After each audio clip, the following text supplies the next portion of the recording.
गुटनिरपेक्ष आंदोलन का बहुत ही महत्वपूर्ण स्थान है।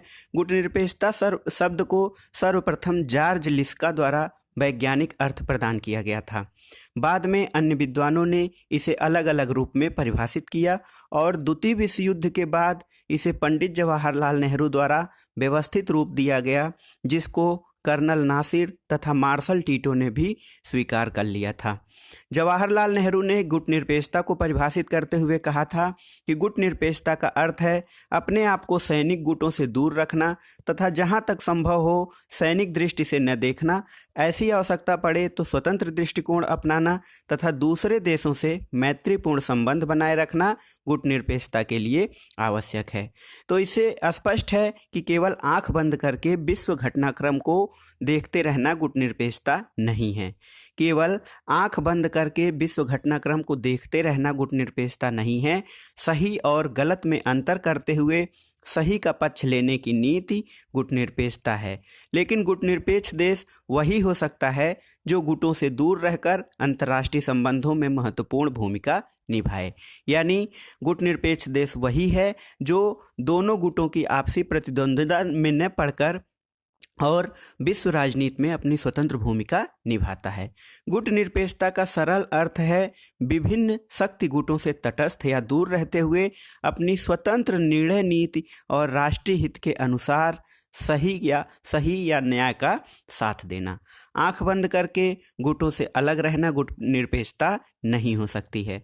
गुटनिरपेक्षता का अर्थ है सही और गलत में अंतर करके सदा सही की नीति का समर्थन करना। जॉर्ज लिस्का ने इसका सही अर्थ स्पष्ट करते हुए कहा है कि सबसे पहले यह बताना जरूरी है कि गुटनिरपेक्षता तटस्थता नहीं है। इसका अर्थ है उचित और अनुचित का भेद जानकर उचित का साथ देना, और गुटनिरपेक्षता का सही अर्थ स्पष्ट करने के लिए यह बताना जरूरी है कि गुटनिरपेक्षता क्या नहीं है। तो आइए जान लेते हैं गुटनिरपेक्षता का सही अर्थ हम कैसे जान सकते हैं कि जब हम ये जान लें कि गुटनिरपेक्षता क्या नहीं है। तो पहला है कि गुटनिरपेक्षता तटस्थता नहीं है। तटस्थता शब्द का प्रयोग प्रायः युद्ध के समय किया जाता है। युद्ध के समय तटस्थ शब्द का प्रयोग किया जाता है। शांति काल में भी यह एक प्रकार से युद्ध की मनोवृत्ति को प्रकट करती है और यह उदासीनता का दृष्टिकोण प्रस्तुत करती है। तटस्थता उदासीनता या न्यूट्रल होने की दृष्टिकोण पर आधारित है और यह एक प्रकार की नकारात्मक प्रवृत्ति है, जबकि गुटनिरपेक्षता का विचार सक्रिय और सकारात्मक है। इससे विश्व व्यवस्थाओं का बिना गुटों के भी समाधान किया जा सकता है। इस तरह गुटनिरपेक्षता एक सक्रिय विचार है। गुटनिरपेक्षता युद्धों में शामिल होकर भी बरकरार रहती है। जैसे भारत को चीन और पाकिस्तान के साथ युद्ध करने पड़े, फिर भी वह गुटनिरपेक्ष देश है। तटस्थता युद्धों में भाग लेने पर समाप्त हो जाती है। जैसे यूरोपीय देश स्विट्जरलैंड एक तटस्थ देश है, क्योंकि वह न तो किसी युद्ध में शामिल हुआ है और न ही उसे किसी सैनिक संगठन की आवश्यकता प्राप्त है या सदस्यता प्राप्त है। इस प्रकार कहा जा सकता है कि गुटनिरपेक्षता तटस्थता की नीति नहीं है। दूसरा है, गुटनिरपेक्षता को समझने के लिए यह भी जानना है कि गुटनिरपेक्षता जो है वो अलगाववाद या पृथकतावाद नहीं है। पृथकतावाद का अर्थ होता है प्रायः अपने को दूसरे देशों की समस्याओं से दूर रखना। अमेरिका ने प्रथम विश्व युद्ध से पहले इसी नीति का पालन किया था। लेकिन गुटनिरपेक्षता अलगाववाद की नीति नहीं है। गुटनिरपेक्षता अंतर्राष्ट्रीय समस्याओं में स्वयं रुचि लेने व सक्रिय भूमिका निभाने की नीति है। उदाहरण के लिए भारत ने शीत युद्ध में किसी गुट में शामिल न होकर भी इस समस्या के प्रति अपनी जागरूकता का परिचय दिया और दोनों गुटों में तनाव कम कराने का प्रयास भी किया। इस प्रकार कहा जा सकता है कि गुटनिरपेक्षता तटस्थतावाद या अलगाव की नीति नहीं है। गुटनिरपेक्षता एक ऐसी नीति है जो सैनिक गुटों से दूर रहते हुए भी विश्व राजनीति में सक्रिय भूमिका निभाता है। अब आइए जानते हैं कि गुटनिरपेक्ष देश कौन हैं। नॉन अलाइंड कंट्रीज यानी कि गुटनिरपेक्ष देश कौन कौन से हैं। तो गुटनिरपेक्षता का सही अर्थ जानने के लिए गुटनिरपेक्ष आंदोलन के 3 कर्णधारों पंडित जवाहरलाल नेहरू, नासिर और मार्शल टीटो के विचारों को जानना जरूरी है। इन तीनों नेताओं ने 1961 में गुटनिरपेक्षता को सही रूप में परिभाषित करने वाले 5 सिद्धांत दिए हैं। इन 5 सिद्धांतों का पालन करने वाले देश गुटनिरपेक्ष देश कहे जा सकते हैं। तो इसमें पहला सिद्धांत है गुटनिरपेक्ष देश वह है जो किसी सैनिक गुट का सदस्य नहीं हो। दूसरा है जिसकी अपनी स्वतंत्र विदेश नीति हो। तीसरा सिद्धांत है कि जो किसी महाशक्ति से द्विपक्षीय समझौता न करता हो। चौथा सिद्धांत है गुटनिरपेक्षता का, जो अपने क्षेत्र में किसी महाशक्ति को सैनिक अड्डा बनाने की अनुमति नहीं देता हो। और पांचवा, जो उपनिवेशवाद का विरोधी हो। यानी जो गुटनिरपेक्ष देश हैं उनका गुटनिरपेक्ष देश जो हो सकते हैं उनमें ये 5 विशेषताएं जरूरी हैं। इन सिद्धांतों के आधार पे हम कह सकते हैं कि ऐसा देश जो सैनिक गुटों से दूर रहकर स्वतंत्र विदेश नीति का पालन करता हो और अंतर्राष्ट्रीय समस्याओं के प्रति जागरूक हो, गुटनिरपेक्ष देश कहलाता है। अब आइए जान लेते हैं गुटनिरपेक्षता की विशेषताएं। गुटनिरपेक्षता की विशेषताएं कौन कौन सी हैं? तो गुटनिरपेक्षता का जन्म विशेष तौर पर द्वितीय विश्व युद्ध के बाद हुआ। भारत, मिस्र और यूगोस्लाविया जैसे देशों के सहयोग से इस अवधारणा का पूर्ण विकास हुआ और आज गुटनिरपेक्षता की अवधारणा एक पूर्णतया विकसित और विस्तृत रूप धारण कर चुकी है। इसको समझने के लिए इसकी विशेषताओं को जानना बहुत ज़रूरी है। गुटनिरपेक्षता की जो विशेषताएं हैं वो इस प्रकार हैं। पहली विशेषता है कि यह सभी प्रकार के सैनिक, राजनैतिक, सुरक्षा संधियों तथा गठबंधनों का विरोध करने की नीति है। गुटनिरपेक्षता जो है सभी प्रकार के सैन्य, राजनीतिक, सुरक्षा गठबंधनों का विरोध करने की नीति है। गुटनिरपेक्षता शीत युद्ध के दौरान उत्पन्न सैन्य गठबंधनों जैसे नाटो, सीटो और वार्सा पैक्ट का विरोध करती है। गुटनिरपेक्षता की नीति का मानना है कि सैनिक गठबंधन साम्राज्यवाद, युद्ध तथा नव उपनिवेशवाद को बढ़ावा देते हैं। ये शीत युद्ध या अन्य तनावों को भी जन्म देते हैं। इन्हीं से विश्व शांति भंग होती है, अतः इनसे दूर रहना तथा इनका विरोध करना आवश्यक है। तो गुटनिरपेक्षता की पहली विशेषता है सैन्य गठबंधनों से दूर रहना। दूसरी विशेषता गुटनिरपेक्षता की है कि गुटनिरपेक्षता शीत युद्ध का विरोध करती है। भारत जैसे गुटनिरपेक्ष देश शीत युद्ध को अंतर्राष्ट्रीय शांति भंग करने वाला तत्व मानते रहे हैं, इसलिए गुटनिरपेक्षता शीत युद्ध से दूर रहने की नीति का पालन करती है और शीत युद्ध के सभी तनावों को दूर करने का प्रयास करती है। तीसरी विशेषता है कि गुटनिरपेक्षता स्वतंत्र विदेश नीति का पालन करने में विश्वास करती है। उसका मानना है कि गुटबंदियां राष्ट्रीय हितों के लिए हानिकारक हैं, इसलिए भारत हमेशा अपनी विदेश नीति में गुटनिरपेक्षता को आधार मानता रहा है। चौथी विशेषता है गुटनिरपेक्षता अलगाववाद या तटस्थता की नीति नहीं है। यह अंतर्राष्ट्रीय समस्याओं के प्रति जागरूक रहने तथा उन समस्याओं के समाधान के लिए सहयोग देने की नीति है। पांचवी विशेषता है गुटनिरपेक्षता की कि गुटनिरपेक्षता शांतिपूर्ण सह-अस्तित्व और आपसी सहयोग की नीति है। यह शक्ति के किसी भी रूप का खंडन करती है और राष्ट्रों के बीच तनाव और संघर्षों का शांतिपूर्ण ढंग से हल करने में विश्वास करती है। बहुत ही महत्वपूर्ण विशेषता है गुटनिरपेक्षता की। गुटनिरपेक्षता शांतिपूर्ण सह-अस्तित्व और आपसी सहयोग की नीति है। यह शक्ति के किसी भी रूप का खंडन करती है और राष्ट्रों के बीच तनाव तथा संघर्षों को शांतिपूर्ण ढंग से हल करने में विश्वास करती है। छठवीं विशेषता है कि यह राष्ट्रीय हितों को प्राप्त करने का कूटनीतिक साधन नहीं है।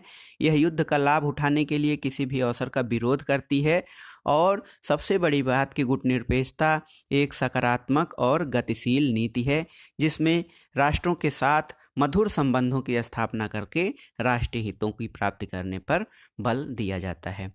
इस प्रकार दोस्तों कह सकते हैं कि गुटनिरपेक्षता शांतिपूर्ण सह अस्तित्व की भावना को विकसित करने, अंतर्राष्ट्रीय संघर्षों का विरोध करने और उनके समाधान का प्रयास करके विश्व में अस्थायी शांति की स्थापना का प्रयास करने की नीति है। यह विश्व से अलग रहकर जीने की भी नीति नहीं है, बल्कि अंतर्राष्ट्रीय समस्याओं के प्रति जागरूक रहने की नीति है। यह एक गतिशील धारणा है जो भारतीय विदेश नीति व अन्य तृतीय विश्व के राष्ट्रों की स्वतंत्र विदेश नीति का आधार भी है। और गुटनिरपेक्षता की सबसे बड़ी खासियत यह है कि यह किसी राष्ट्र की संप्रभुता को सुदृढ़ करने की भी नीति है, क्योंकि गुटनिरपेक्षता में किसी भी राष्ट्र के आपसी या आंतरिक मामलों में हस्तक्षेप नहीं किए जाने का भी नीति शामिल है।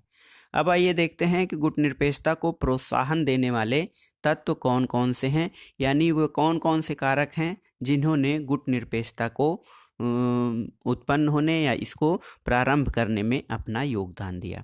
तो द्वितीय विश्व युद्ध के बाद गुटनिरपेक्षता की अवधारणा धीरे धीरे विकसित होने लगी और गुटनिरपेक्ष आंदोलन का भी तेजी से विकास होने लगा। 1961 में संस्थापक देशों सहित इसकी संख्या मात्र 25 थी, लेकिन आज यह संख्या 120 है। धीरे धीरे गुटनिरपेक्ष आंदोलन एक महत्वपूर्ण आंदोलन बन गया है और विश्व में नवोदित स्वतंत्र राष्ट्र एक एक करके इसकी सदस्यता प्राप्त करते गए हैं और उन देशों के द्वारा गुटनिरपेक्षता की नीति को अपनाने के पीछे कुछ कारण भी रहे हैं। तो कौन कौन से कारण रहे हैं कि देशों ने, बहुत बड़े यानी दुनिया के 2/3 देशों ने गुटनिरपेक्ष आंदोलन में अपनी सहभागिता दर्शाई है। तो इसके कौन कौन से कारण रहे हैं उसके बारे में जान लेते हैं। गुटनिरपेक्षता की नीति का समर्थन करने का जो पहला कारण था वो ये है कि साम्राज्यवाद तथा उपनिवेशवाद का भय।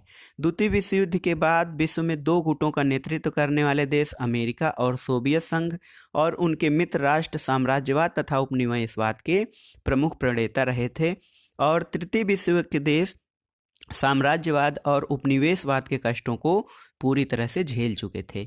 यदि वे फिर से इन गुटों की सदस्यता स्वीकार करते तो हो सकता था कि वे फिर से साम्राज्यवाद तथा उपनिवेशवाद के रूप में जकड़ लिए जाएं और उन्हें शीत युद्ध में घसीटकर पुनः पुरानी प्रक्रिया का अंग बना दिया जाए। इससे इनकी स्वतंत्रता खतरे में पड़ सकती थी। इसलिए नवोदित स्वतंत्र अफ्रीका और एशिया के देशों ने किसी भी गुट में शामिल न होने का निर्णय लिया और गुटनिरपेक्षता की नीति में अपना विश्वास व्यक्त करके विश्व शांति का आधार सुदृढ़ किया।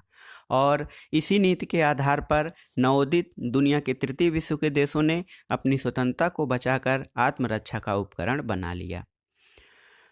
गुटनिरपेक्ष आंदोलन को अपनाने का दूसरा कारण ये था कि शीत युद्ध का वातावरण।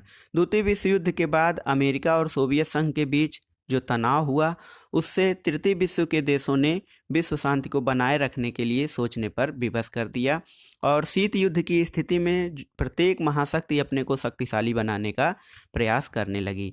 ऐसे में होता ये कि तृतीय विश्व के देशों की स्वतंत्रता और आर्थिक विकास की अनदेखी कर दी जाती और उनको पुनः उसी युद्ध में या गुटबंदी में घसीट लिया जाता, जिससे इनका अपना स्वतंत्र विदेश नीति और आर्थिक विकास प्रभावित हो सकता था और इसीलिए इन देशों ने गुटनिरपेक्षता की नीति को अपनाया। तीसरा कारण ये था कि स्वतंत्र विदेश नीति की इच्छा। ये राष्ट्र अभी हाल में ही स्वतंत्र हुए थे।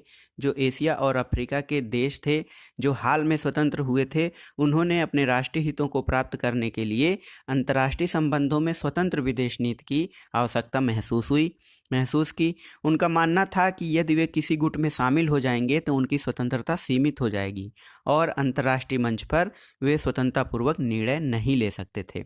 गुटबंदी को स्वीकार करने का अर्थ यही होता अपनी स्वतंत्रता का त्याग। चूँकि ये देश अभी काफ़ी लंबे समय तक परतंत्रता और उपनिवेशवाद की बेड़ियों में जकड़े थे, इसलिए इन देशों ने गुटनिरपेक्षता को अपनाया और किसी भी गुट में शामिल न होकर अपनी स्वतंत्र विदेश नीति का अनुसरण करने का प्रावधान किया।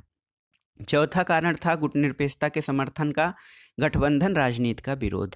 तो द्वितीय विश्व युद्ध के बाद विश्व का पूंजीवादी और साम्यवादी 2 गुटों में बंटवारा हो गया था और दोनों गुट जो थे वो शीत युद्ध के वातावरण में अपनी स्थिति को मजबूत करने के लिए सैनिक गठबंधनों का निर्माण करने में लगे थे और इस प्रक्रिया में अनेक सैन्य गठबंधनों और सैनिक संधियों का निर्माण हुआ। नाटो, सीटो और वार्सा पैक्ट ये सैन्य संगठन जन्म हुए। अमेरिका ने नाटो और सीटो तथा सोवियत संघ ने वार्सा पैक्ट की स्थापना करके विश्व में तनावपूर्ण वातावरण में और अधिक बढ़ोतरी कर दी थी, जिससे नवोदित राष्ट्र और अधिक भयभीत हो गए थे। ये राष्ट्र इससे दूर रहना चाहते थे ताकि उनके राष्ट्रीय हितों को कोई नुकसान न पहुँचे। उन्होंने इन संधियों और गठबंधनों को अंतर्राष्ट्रीय शांति व राज्यों की स्वतंत्रता के लिए भयंकर खतरा माना और इसका विरोध किया। इसलिए ये राष्ट्र किसी गठबंधन में शामिल होकर विरोधी गुट से दुश्मनी मोल नहीं लेना चाहते थे। यदि वे गठबंधन की राजनीति के चक्रव्यूह में फंस जाते तो उन्हें अपने राष्ट्रों की समस्याओं का समाधान करने का अवसर नहीं मिल पाता। इसलिए उन्होंने गठबंधन राजनीति से दूर रहने का निर्णय लिया और इससे गुटनिरपेक्षता का आधार और भी मजबूत हुआ। राष्ट्रवाद पर आधारित राष्ट्रीय हित की जो भावना थी उसने भी गुटनिरपेक्षता या गुटनिरपेक्ष आंदोलन को समर्थन देने में महत्वपूर्ण भूमिका निभाई, क्योंकि नवोदित स्वतंत्र राष्ट्र राष्ट्रवादी भावना से लबरेज थे और इन देशों के मन में राष्ट्रीय हितों में वृद्धि करने का विचार भी पैदा होने लगा था। इसके लिए ये देश स्वतंत्र विदेश नीति की स्थापना करने का प्रयास करने लगे और स्वतंत्रता के बाद ये राष्ट्र अपना ध्यान अपने आर्थिक विकास की ओर केंद्रित करने लगे थे। इसके लिए उन्हें गुटबंदी से और अपनी सुरक्षा के लिए आंतरिक पुनर्निर्माण की समस्या का समाधान करने के लिए गुटनिरपेक्षता की नीति बहुत सही लगी और इसलिए उन्होंने गुटनिरपेक्षता की नीति को प्रोत्साहन दिया। इसके अलावा इसका एक प्रमुख कारण आर्थिक विकास की आवश्यकता थी, तो नवोदित राष्ट्रों के सामने अपना आर्थिक विकास करना सबसे प्रमुख बात थी, क्योंकि इनके पास प्राकृतिक संसाधन तो थे, मानव शक्ति थी, लेकिन उसको प्रयोग करने के लिए उचित तकनीकी ज्ञान का अभाव था। यदि वे किसी एक गुट में शामिल हो जाते तो इससे दूसरे देशों से आर्थिक सहायता का और तकनीकी जो ज्ञान था उसको प्राप्त करने का मार्ग रुक जाता। इसलिए इन देशों ने दोनों गुटों में से किसी में शामिल न होने की नीति अपनाई और एक अपनी स्वतंत्र नीति गुटनिरपेक्षता की नीति का पालन किया। सातवां कारण था अंतर्राष्ट्रीय संबंधों में सक्रिय भूमिका अदा करने की भावना। तो सभी नवोदित राष्ट्र या तीसरी दुनिया के राष्ट्र चाहते थे कि बिना अपनी स्वतंत्रता के नष्ट किए और राष्ट्रीय हितों को नुकसान पहुंचाए अंतर्राष्ट्रीय संबंधों में स्वतंत्र भूमिका अदा की जाए। ये राष्ट्र जानते थे कि यदि वे किसी गुट में शामिल हो गए तो उनकी भूमिका सीमित हो जाएगी और वे एक सीमित दायरे में बंध कर रह जाएंगे और उन्हें गुट के नियमों के अनुसार ही नाचना पड़ेगा। अपने वैचारिक स्वरूप को मजबूती प्रदान करने के लिए गुटों से दूर रहना ही उन्होंने अपने हित में माना। इसके अलावा युद्ध का भय और विश्व शांति का विचार भी गुटनिरपेक्षता को समर्थन देने का प्रमुख कारण था, क्योंकि शीत युद्ध का जो वातावरण था वो तनाव भरा था और सभी राष्ट्र किसी युद्ध में तो संलग्न नहीं थे, लेकिन यह मनोस्थिति और वैचारिकता का युद्ध था। इसके अलावा जो सैनिक प्रतिस्पर्धा या सैन्य गठबंधन बढ़ रहे थे इसने भी विश्व शांति को खतरा उत्पन्न कर दिया था और समस्त विश्व एक आतंक के संतुलन के वातावरण या संभावित मृत्यु के वातावरण में जी रहा था। नवोदित राष्ट्रों को तृतीय विश्व युद्ध का आभास होने लगा था और उन्होंने शीत युद्ध के तनाव को कम करके विश्व शांति के विचार को मजबूत बनाने के उद्देश्य से तीसरी शक्ति के रूप में गुटनिरपेक्षता को बढ़ावा देने का विचार किया। गुटनिरपेक्षता या गुटनिरपेक्ष शामिल देश ये अपने को दो शक्तियों से अलग एक तीसरी शक्ति के रूप में यानी गुटनिरपेक्षता के रूप में विश्व शांति में सक्रिय भूमिका निभाना चाहते थे ताकि विश्व शांति की स्थापना की जा सके। गुटनिरपेक्षता का ऐतिहासिक विकास क्या रहा है इसके बारे में भी जानना जरूरी है। आज विश्व के 120 देश जो दुनिया का 1/3 देश हैं गुटनिरपेक्ष आंदोलन में बढ़ चढ़कर भाग ले रहे हैं। जब द्वितीय विश्व युद्ध समाप्त हुआ था तो उस समय से ही गुटनिरपेक्षता के प्रयास तेज होने लगे थे। द्वितीय विश्व युद्ध के 10 वर्ष बाद 1955 में भारत के प्रथम प्रधानमंत्री जवाहरलाल नेहरू, मिस्र के कर्नल नासिर तथा यूगोस्लाविया के मार्शल टीटो ने मिलकर इंडोनेशिया के बांडुंग शहर में गुटनिरपेक्ष आंदोलन की नींव रखी थी। जब इसका पहला औपचारिक सम्मेलन 1961 में बेलग्रेड में हुआ था तो इसके सदस्य देशों की संख्या 25 थी, जो आज बहुत विशाल स्तर पर पहुंच गई है और इसकी बढ़ती लोकप्रियता का कारण एशिया और अफ्रीका के सभी नवोदित राष्ट्र इसके सदस्य बनते गए और गुटनिरपेक्षता एक विचार से एक विशाल आंदोलन के रूप में तब्दील हो गई। यदि इसके ऐतिहासिक विकास पर नज़र डाला जाए तो सबसे प्रमुख बात यह उभर कर आती है कि सबसे पहले भारत, बर्मा, इंडोनेशिया, मिस्र, यूगोस्लाविया, घाना आदि देशों द्वारा इसे विदेश नीति के मूल सिद्धांत के रूप में अपनाया गया। 1947 में नई दिल्ली में प्रथम एशियाई सम्मेलन में गुटनिरपेक्ष आंदोलन के लिए आवश्यक सामग्री या आधार सामग्री उपलब्ध करा दी गई। आगे चलकर 1955 में एशियाई अफ्रीकी सहयोग संगठन बांडुंग सम्मेलन में इसकी शुरुआत करने के लिए मजबूत आधार प्रदान किया। इस सम्मेलन में शांतिपूर्ण सह अस्तित्व व सहयोग की भावना ने गुटनिरपेक्षता का महत्व अनुभव करा दिया और 1956 में नेहरू, नासिर और टीटो ने गुटनिरपेक्षता को अंतर्राष्ट्रीय आधार प्रदान कर दिया। गुटनिरपेक्ष देशों ने संगठित होकर 1961 में बेलग्रेड में एक शिखर सम्मेलन का आयोजन किया जो सैद्धांतिक रूप से गुटनिरपेक्षता का प्रथम व्यवस्थित अंतर्राष्ट्रीय प्रयास था। उस समय से अब तक इसके 18 सम्मेलन हो चुके हैं। 18वां सम्मेलन बाकू अजरबैजान में 2019 में संपन्न हुआ है। अब आइए देखते हैं गुटनिरपेक्षता के पक्ष में तर्क। गुटनिरपेक्षता के पक्ष में कुछ तर्क दिए जाते हैं, क्योंकि अनेक विचारकों का मानना है कि शीत युद्ध की समाप्ति के बाद गुटनिरपेक्षता की आवश्यकता समाप्त हो गई है। अनेक विकसित राष्ट्रों ने इस पर आरोप लगाने शुरू कर दिए कि अब बदलते अंतर्राष्ट्रीय परिवेश में इसका कोई औचित्य नहीं रह गया है, लेकिन उनका यह आरोप निराधार है। आज विश्व के अनेक देश शीत युद्ध जैसा तनाव झेल रहे हैं और ऐसी स्थिति में गुटनिरपेक्षता का महत्व स्वतः ही सिद्ध होता है। इसके पक्ष में कुछ तर्क दिए जा सकते हैं, जो इस प्रकार हैं। पहला है कि गुटनिरपेक्षता शक्ति संतुलन के लिए आवश्यक है। गुटनिरपेक्ष देशों की संख्या निरंतर बढ़ रही है। इसके अलावा यह संयुक्त राष्ट्र संघ के सिद्धांतों में विश्वास करता है और शांतिपूर्ण सह अस्तित्व की नीति में विश्वास करती है, जो आज के अंतर्राष्ट्रीय संबंधों में परमाणु युद्ध के भय के वातावरण में अधिक उपयोगी है।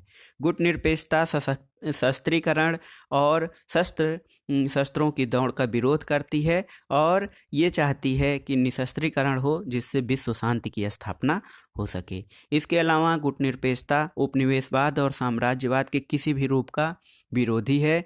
यह विश्व बंधुत्व की भावना पर आधारित है और इससे संकीर्ण राष्ट्रीय हित अंतर्राष्ट्रीय हितों के साथ मिला दिए जाते हैं और इससे विश्व संगठनों की भूमिका में वृद्धि होती है। तो इस प्रकार से कहा जा सकता है दोस्तों कि गुटनिरपेक्षता आज भी उतनी ही प्रासंगिक है जितनी शीत युद्ध के दौरान थी। संयुक्त राष्ट्र संघ के 2/3 राष्ट्र इसको स्वीकार कर चुके हैं और यह अंतर्राष्ट्रीय संबंधों को शांतिपूर्ण सह अस्तित्व की नीति के अनुसार संचालित करने पर जोर देती है। इसके कारण विश्व में अनावश्यक तनाव कम होते हैं और विश्व शांति का विचार सुदृढ़ होता है, जो संपूर्ण मानव जाति के हित में है। गुटनिरपेक्षता की दोस्तों कुछ उपलब्धियां, इसके बारे में जान लेते हैं कि गुटनिरपेक्षता या गुटनिरपेक्ष आंदोलन की प्रमुख उपलब्धियां कौन कौन सी रही हैं। विभिन्न गुटनिरपेक्ष सम्मेलनों में अलग अलग विषयों पर व्यापक चर्चा की गई है और उनकी दिशा में सकारात्मक प्रयास भी किए गए हैं। निर्गुट शिखर सम्मेलनों में कुछ सकारात्मक परिणाम निकाले गए, जो इस प्रकार से हैं। पहला ये था कि अंतर्राष्ट्रीय सहयोग में वृद्धि। गुटनिरपेक्ष आंदोलन में अंतर्राष्ट्रीय सहयोग को बढ़ावा मिला और इस दिशा में अनेक प्रयास भी किए गए ताकि महाशक्तियों को उन महाशक्तियों के चंगुल से छुटकारा दिलाया जा सके। दूसरा है शीत युद्ध को गर्म युद्ध में बदलने से रोकना। तो गुटनिरपेक्ष देशों ने लगातार शीत युद्ध के तनाव को कम करने का प्रयास किया, जिससे विश्व तृतीय विश्व युद्ध की विभीषिका से बच गया। तीसरी उपलब्धि है अंतर्राष्ट्रीय संघर्षों को टालना। तो शीत युद्ध जैसी भयावह स्थिति को टालने में तो गुटनिरपेक्ष आंदोलन ने अपनी भूमिका निभाई ही थी। अंतर्राष्ट्रीय विवादों का शांतिपूर्ण ढंग से हल करने की नीति के कारण गुटनिरपेक्ष आंदोलन अंतर्राष्ट्रीय संघर्ष को टालने में महत्वपूर्ण है। इससे गतिरोध और संघर्षों में कमी आई और काफ़ी संघर्ष कम हो गए हैं और स्वयं महाशक्तियों ने भी उनकी मध्यस्थता की सराहनीय भूमिका की प्रशंसा की है और गुटनिरपेक्ष देशों ने अंतर्राष्ट्रीय शांति बनाए रखने के लिए हर संभव प्रयास किया है। इसके अलावा गुटनिरपेक्षता की सबसे महत्वपूर्ण उपलब्धि है निशस्त्रीकरण को बढ़ावा। तो इन देशों ने अपने सम्मेलनों में बार बार परमाणु अप्रसार और शस्त्रों को नष्ट करने के प्रति अपनी वचनबद्धता को दोहराया। भारत विश्व शांति को मजबूत करने के लिए भारत ने जो पंचशील के सिद्धांत रखे थे उनको विश्व के अधिकतर देशों द्वारा सराहा गया और भारत के द्वारा रखे गए आणविक शस्त्रों के परीक्षण संबंधी सुझाव 1963 में आंशिक परीक्षण प्रतिबंध संधि के रूप में अपना लिया गया था। इसके कारण भी निशस्त्रीकरण को बढ़ावा मिला। पांचवी उपलब्धि है गुटनिरपेक्ष आंदोलन की संयुक्त राष्ट्र संघ की भूमिका में वृद्धि। तो गुटनिरपेक्ष आंदोलन के सभी राष्ट्र संयुक्त राष्ट्र के सिद्धांतों में विश्वास करते हैं। इसके कारण संयुक्त राष्ट्र की भूमिका में भी वृद्धि हुई है और गुटनिरपेक्ष देशों ने संयुक्त राष्ट्र संघ के मंच पर एकता का परिचय देकर विश्व शांति के उद्देश्यों को प्राप्त करने में संयुक्त राष्ट्र की मदद की है। छठवीं उपलब्धि है नई अंतर्राष्ट्रीय आर्थिक व्यवस्था की मांग। तो गुटनिरपेक्ष देशों ने विकसित देशों का ध्यान इस ओर आकृष्ट कराया कि वर्तमान विश्व व्यवस्था गरीब देशों के हितों की पोषक नहीं है, इसलिए एक नई अर्थव्यवस्था या नई अंतर्राष्ट्रीय आर्थिक व्यवस्था होनी चाहिए जिसमें विकसित देशों के साथ साथ विकासशील और गरीब देशों के भी अधिकारों और उनके आर्थिक हितों को बढ़ावा दिया जाए। इसके अलावा एक अन्य महत्वपूर्ण उपलब्धि दक्षिण दक्षिण सहयोग में वृद्धि रही। तो 1976 में कोलंबो शिखर सम्मेलन में गुटनिरपेक्ष देशों ने पारस्परिक आर्थिक सहायता को बढ़ावा देने का आह्वान किया और इससे दक्षिण दक्षिण सहयोग की शुरुआत हुई और विकासशील देशों ने आपसी सहयोग में वृद्धि करने के लिए इस आंदोलन की महत्वपूर्ण भूमिका रही है। अब आइए देखते हैं दोस्तों गुटनिरपेक्ष आंदोलन को की विफलताएं क्या है। कई विचारकों ने गुटनिरपेक्ष आंदोलन को महत्वहीन आंदोलन की संज्ञा दी है तो और इसके विपक्ष में कुछ तर्क दिए हैं।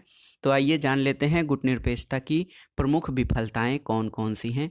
आलोचकों का कहना है कि गुटनिरपेक्षता की नीति अप्रासंगिक है और क्योंकि गुटनिरपेक्ष देशों में भी आपसी तनाव व्याप्त है। वे इस स्थिति में नहीं हैं कि महाशक्तियों के साथ प्रतिस्पर्धा कर सकें और न ही गुटनिरपेक्ष देशों के पास अंतर्राष्ट्रीय शांति को बढ़ावा देने का कोई बाध्यकारी साधन ही है। आज निरंतर गुट सापेक्ष राष्ट्रों की संख्या में वृद्धि हो रही है और ऐसी स्थिति में गुटनिरपेक्षता का काम करना कठिन हो गया है। इसलिए आलोचक गुटनिरपेक्षता के विरुद्ध कुछ तर्क देते हैं। पहला तर्क ये है कि गुटनिरपेक्षता अव्यवहारिक नीति है क्योंकि सिद्धांत के तौर पे गुटनिरपेक्ष राष्ट्र साम्यवादी और पूंजीवादी राष्ट्रों का विरोध करते हैं, लेकिन व्यवहारिक धरातल पर वे अपने को उनसे ज़्यादा दूर नहीं पाते हैं। दूसरा तर्क ये है कि यह सुरक्षा की नीति नहीं है क्योंकि इसके पास आक्रमणकारी देशों को रोकने के लिए कोई बाध्यकारी शक्ति नहीं है। तीसरी आलोचना का बिंदु ये है कि गुटनिरपेक्ष देशों के पास आर्थिक शक्ति का अभाव है और इन्हें आर्थिक मदद के लिए विकसित देशों पर निर्भर रहना पड़ता है। चौथा आलोचना का बिंदु ये है कि गुटनिरपेक्षता एक अवसरवादी नीति है। आलोचक ये कहते हैं कि इसमें टिकाऊपन नहीं है और गुटनिरपेक्ष देश विदेशी सहायता प्राप्त करने के लिए दोहरे मापदंड अपनाते हैं और उनका ध्येय अधिक से अधिक काम निकालने की नीति और लाभ उठाने की नीति बनकर रह जाती है। इसके अलावा पांचवा बिंदु आलोचना का ये है कि स्वयं गुटनिरपेक्ष देशों में आपसी फूट और तनाव रहता है और ये देश सदैव एक दूसरे का शोषण करने पे उतारू रहते हैं। छठा बिंदु है आलोचना का कि आलोचक ये कहते हैं कि गुटनिरपेक्षता एक दिशाहीन आंदोलन है और इसका एक सबसे प्रमुख कारण ये है कि हवाना सम्मेलन 1979 में सभी गुटनिरपेक्ष देश 3 भागों में बंट गए थे। ये देश ऐसे हैं जिनकी मूलभूत धारणा और विचारों में अंतर है, इसलिए इसकी कोई निश्चित दिशा नहीं है। इसके अलावा गुटनिरपेक्षता का एक जो सबसे महत्वपूर्ण आलोचना ये की जाती है कि गुटनिरपेक्षता केवल आदर्शवाद का पिटारा है, इसका अपना कोई मौलिक सिद्धांत नहीं है और गुटनिरपेक्ष देश कई बार द्विपक्षीय मामलों को सम्मेलनों में उठाते हैं। इससे सभी देश पृथक पृथक देश की विचारधारा रखते हैं। कुछ देशों में तानाशाही है, कुछ देशों में लोकतंत्री विचारधारा है, तो इसमें सभी विचारधारा वाले देश एक में शामिल हैं, इसलिए इनमें खुद ही एकजुटता नहीं है। इसके अलावा एक आलोचना का बिंदु ये भी है कि इससे अंतर्राष्ट्रीय राजनीतिक व्यवस्था में कोई बदलाव नहीं हुआ है और शीत युद्ध के दौरान जो दोनों महाशक्तियों में आपसी तनाव में कमी हुई थी वो गुटनिरपेक्ष देशों के प्रयासों से नहीं बल्कि उनकी आपसी सूझबूझ से हुई थी। इसके अलावा आलोचकों का यह भी कहना है कि गुटनिरपेक्षता की नीति शीत युद्ध के दौरान तो ठीक थी, लेकिन अब जब शीत युद्ध के समाप्त हुए 1 दशक से भी अधिक हो चुका है, इसको जारी रखना एक बेईमानी है। अब आइए देखते हैं गुटनिरपेक्षता का भविष्य। दोस्तों, आज दुनिया के सामने सबसे प्रमुख मुद्दा सुरक्षा और विकास का है। सुरक्षा और विकास सबसे महत्वपूर्ण मुद्दे हैं। ये सुरक्षा सामाजिक, आर्थिक, राजनीतिक सभी मामलों में है। आलोचकों द्वारा गुटनिरपेक्षता को अप्रासंगिक बताना अनुचित है क्योंकि आज संयुक्त राष्ट्र संघ के 2/3 देश इसकी सदस्यता ग्रहण कर चुके हैं और इसकी लोकप्रियता दिन प्रतिदिन बढ़ती ही जा रही है। यह नव उपनिवेशवाद, साम्राज्यवाद तथा शक्ति राजनीति का विरोधी है। गुटनिरपेक्ष आंदोलन नव उपनिवेशवाद, साम्राज्यवाद, शक्ति राजनीति का विरोधी आंदोलन से शुरू हुआ था और आज सुदृढ़ तृतीय विश्व के महत्वपूर्ण आंदोलन का रूप ले चुका है। गुटनिरपेक्ष आंदोलन शांति और समृद्धि का प्रमुख प्रोत्साहक बना हुआ है और यह तृतीय विश्व की एकता, स्वतंत्र विदेश नीति, विकासशील राष्ट्रों के अधिकारों, अंतर्राष्ट्रीय सहयोग में वृद्धि व अंतर्राष्ट्रीय शांति का प्रमुख माध्यम बना हुआ है। यद्यपि इसकी कार्यकुशलता में कुछ कमी आई है, लेकिन यह पूर्णतया महत्वपूर्ण आंदोलन नहीं हो सकता है। आज गुटनिरपेक्ष देश अंतर्राष्ट्रीय आतंकवाद, पर्यावरणीय समस्याएं, ग्लोबल वार्मिंग को समाप्त करने की दिशा में कार्यरत हैं। इसलिए गुटनिरपेक्षता विश्व राजनीति में एक नए विकल्प के तौर पर अपना स्थान बना रही है। आज तृतीय दुनिया के देशों के सामने सबसे बड़ा खतरा आर्थिक साम्राज्यवाद का है। बहुराष्ट्रीय निगमों के बढ़ते हस्तक्षेप से इन देशों के सामने अपनी स्वतंत्रता को बचाने का खतरा उत्पन्न हो गया है। नव औपनिवेशिक शोषण से बचने के लिए गुटनिरपेक्ष देशों का आंदोलन विकसित देशों पर दबाव बनाने की दिशा में महत्वपूर्ण भूमिका निभा सकता है। और आज अंतर्राष्ट्रीय आतंकवाद, जो तृतीय विश्व के देशों के संपूर्ण आर्थिक, सामाजिक, राजनीतिक विकास में बाधा है और ये राजनीतिक अस्थिरता को जन्म दे रहा है, उसको समाप्त करने में भी तृतीय विश्व के देश आपसी सहयोग देकर आतंकवाद का सफाया कर सकते हैं। शस्त्र दौड़ वर्तमान विश्व की सबसे प्रमुख समस्या है। शस्त्र दौड़ में कमी लाने के लिए तृतीय दुनिया के देश एकजुट होकर प्रयास कर सकते हैं, ताकि इन देशों में घातक हथियारों का जमावड़ा न हो और नई अंतर्राष्ट्रीय अर्थव्यवस्था की मांग को पुरजोर बनाने के लिए उत्तर दक्षिण तथा दक्षिण दक्षिण सहयोग की वृद्धि करने के लिए भी गुटनिरपेक्ष देश महत्वपूर्ण भूमिका अदा कर सकते हैं। ये देश संयुक्त राष्ट्र के पुनर्गठन के लिए विकसित देशों पर दबाव बनाने में भी महत्वपूर्ण योगदान दे सकते हैं। और आज अमेरिका की दादागिरी की नीति का विरोध करने का साहस जो है वो नाम या गुटनिरपेक्ष आंदोलन ही कर सकता है। इस प्रकार दोस्तों कहा जा सकता है कि अंतर्राष्ट्रीय शांति को बनाए रखने, नव उपनिवेशवाद का विरोध करने, निशस्त्रीकरण और शस्त्र दौड़ को समाप्त करने के लिए तथा संयुक्त राष्ट्र संघ का प्रजातांत्रिक या लोकतांत्रिकरण करने के लिए दबाव डालने के साधन के रूप में गुटनिरपेक्ष आंदोलन की बहुत बड़ी आवश्यकता है। और गुटनिरपेक्ष देशों को अपनी भूमिका में वृद्धि करने के लिए अपने आपसी झगड़ों और तनावों को समाप्त करने और उनको हल करने की ज़रूरत है। और आज तीसरी दुनिया के देशों के पास भी पर्याप्त आर्थिक साधन और तकनीकी ज्ञान है और इसका सदुपयोग करने के लिए तकनीकी ज्ञान के आपसी फैलाव या आपसी प्रसारण की ज़रूरत है।